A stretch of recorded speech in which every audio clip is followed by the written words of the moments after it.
So you want to play some Uncharted 4, but you feel that you might need to know what's going on from the previous games? Well, we've got you covered. Here's the story behind Uncharted 3. It's been 2 years since Uncharted 2 and Nathan Drake and Sully are on a job. They enter a pub in London planning to sell Nathan's ring from Francis Drake, the great explorer, to a man named Talbot. But Sully quickly checks the money and realizes it's all fake. A fist fight begins with the men Talbot brought because they fully intend on just taking the ring, even if Nate and Sully won't accept their money. Nathan and Sully escape through the kitchen and into the back alley, where they end up running into more thugs. Then a car pulls up driven by Talbot and Catherine Marlowe. She recognizes Sully, asking if he's still hanging out with this young man, and then she walks over, taking Nate's ring off his neck. Her men then shoot Nate and Sully even though she didn't want them to, and this could be the end of our fearless adventurer. We then cut back to 20 years earlier when Nate meets Sully for the first time. Nate insists that Francis Drake is his ancestor, and because of that, the infamous ring of Francis Drake belongs to him. He explores the museum, and that's when he sees a younger Sully, whom is working for Marlowe, to steal the ring. Nate then tries to get to the ring first, but Marlowe's men catch him. Sully helps the boy, and he takes him in as a protege. Back in the present day, we discover that Nate and Sully are perfectly fine. The whole thing was set up by one of Marlowe's men, named Cutter, because he actually worked with Sully and Nate.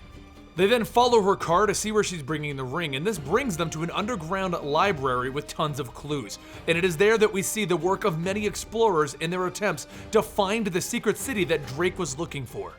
He supposedly took an extra month off to go to that location, and the question is, what was he doing in that month where he was supposed to be reporting back to England? It also appears to be the question a lot of explorers have had. After going through all of the documentation, it would appear that Francis Drake found the lost city of Hvar. Nate steals all of the clues and gets to work trying to figure out the location of the city himself. The first clue that they follow brings them to a French chateau, and inside they track down a crypt containing half an amulet. Except Marlowe's men have been following the same clues, and they are there right as Nate and Sully arrive. As they attempt to leave the crypt, they run into Talbot and his goons with guns. They take the amulet from Nate and Sully, and then flesh-eating spiders arrive, forcing everyone to flee as fast as they can. Once Nate and Sully get back to the chateau, they discover that Talbot's men have set it on fire, and after escaping, they head to the next clue, in Syria. In Syria, they run into Chloe and Cutter. Cutter being the man that helped arrange the fake death with Nate and Sully, and Chloe being Nate's partner from Uncharted 2. They figured out that Marlowe is in the same secret order that Drake was in 400 years ago, and that Marlowe's goal is to get to Hvar to gain power and exploit the fears of the Order's enemies. With this new information, they begin to find the second crypt. Cutter gets drugged by Talbot, and then he becomes super paranoid, eventually fighting against Drake. Then they have to deal with more spiders, and they get the next clue: go to Yemen. They manage to escape, but on the way out, Cutter injures himself, keeping him and Chloe from following Nate and Sully to the next location. In Yemen, Nate runs into Elena, his estranged wife from the first game, and she helps them discover the tomb, which gives up the location of the city in the middle of the desert. They deal with more spiders, and once again, they need to get away from the tomb's traps. But once they get out, Nate gets hit with one of the drugs used earlier on Cutter. Filled with paranoia, he runs from Sully and Elena and into the city streets. When he comes to, he's sitting with Talbot and Marlowe in a cafe. She attempts to blackmail Nate, stating that she has all of the documentation from his childhood, who his real parents are, and the fact that he was in the Francis Drake orphanage. The only thing that she wants from him is the location of Sully and Hvar. She then tries to turn Nate against Sully. But before Nate can turn on Sully, Talbot reveals the location of Sully to Marlowe, and they decide to kill Nate since he's not of any use to them anymore. Nate flips the table and he makes a break for it, chasing Talbot. He ends up getting captured by Ramses, a pirate looking for the city himself though. Ramses was working for Marlowe, but he doesn't care anymore. He wants the treasure. Nate once again escapes and he goes looking for Sully on a captured cruise ship.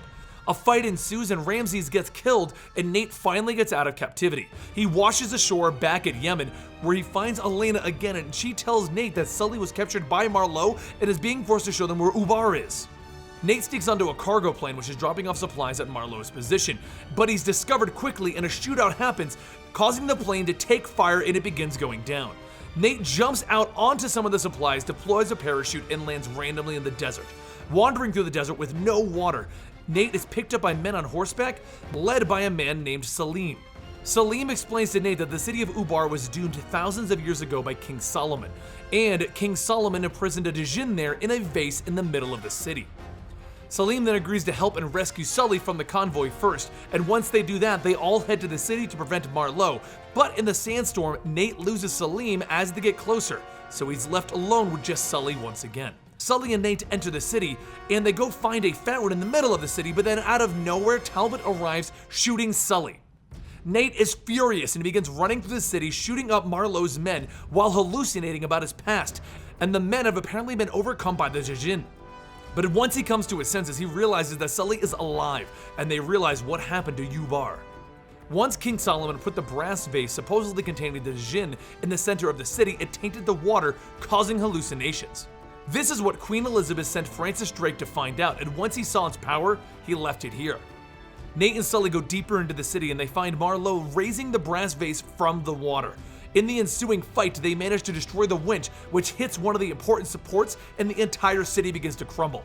Marlowe and Talbot corner Nate and Sully, and then a sinkhole opens up and they both fall into it. Nate tries to save them, but he can't, and they escape the city instead. But as they get out, Talbot is in fact alive, and they knock him down into the sinkhole. Then Salim shows up to get Nate and Sully out of the city.